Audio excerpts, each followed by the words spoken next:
I'm a stoner.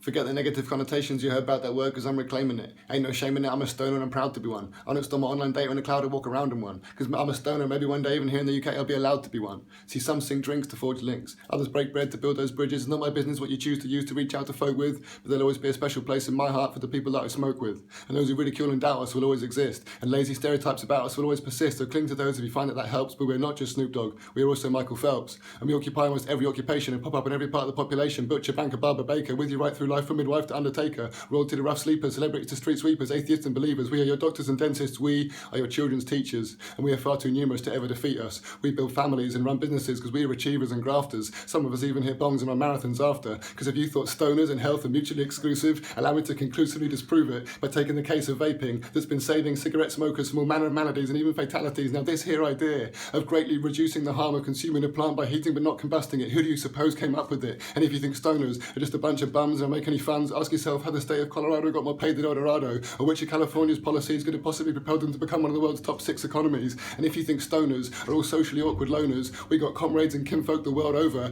I've burned bathos with Malaccas, smoked Daka with Saffers, and Sprongli with Hungarians, or if it's the Rastafarians, they prefer to refer to the reefer by quoting Revelations. That's why they sometimes call it the healing of the nations. To any Brazilians listening, hace muito obrigado pelo todo baseado, and to all of mi gente who speak Espanol, make me let run of the setting of the sol I'll apply, and we can build a fire, pase el poro to ojos to rojo, stay up to sun up because no tengo trabajo tomorrow. Joseph Hill wasn't lying when he called it the international herb, and when I run out of words, I just lift up my shirt, because there's a tattoo of a leaf underneath that everybody recognises, to which I point and say, could you please tell me where I may be able to find this? Because if you think stoners are forgetful and absent-minded, I'd agree to a degree, but I don't really mind it. Won't be losing too much snoozing, because if indeed the weed has mashed up my memory, perhaps you wouldn't mind telling me from where you suppose this prose flows, because I do not see a script sitting under my nose. But then again, who knows? Perhaps my powers of recollection are totally shot, and maybe I used to really care, but then I forgot, because I am a stoner. Most every day I consume a medicine that's lit up more lives than Thomas Edison, bringing relief from the grief from everything from glaucoma to chemo to MS to epilepsy to eating disorders. Just don't try picking up your prescription within these borders, because around here we prefer driving, otherwise law-abiding fathers and mothers to become international drug smugglers just for a chance of giving their child some standard of living or even just of survival, when any parent worthy of the title would do the same.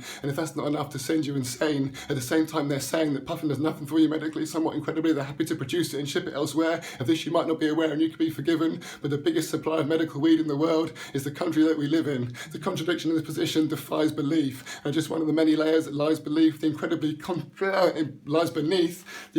complex and controversial climate of the cannabis plant and those who imbibe it. And I'm going to stand here and try and deny it, that of course we have our idiots, like any other group you could care to mention. You've just given one of them the last 4 minutes of your attention, but we're as diverse a family as the rest of humanity. Some folks smoke in the hope they'll open their mind. Some is like a token, a joke to help them unwind. For some it's just something to get rep with, for others to connect and reflect with and get some perspective. There are those who are just trying to get out of it, and there are those of us who are trying to get something out of it. And as for me, I'm done, rant over, because now I'm voracious for something curvaceous and herbaceous. Someone go stuff my neck full of green like a bottle of Corona, because at least now you know what I mean when I tell you I'm a stoner.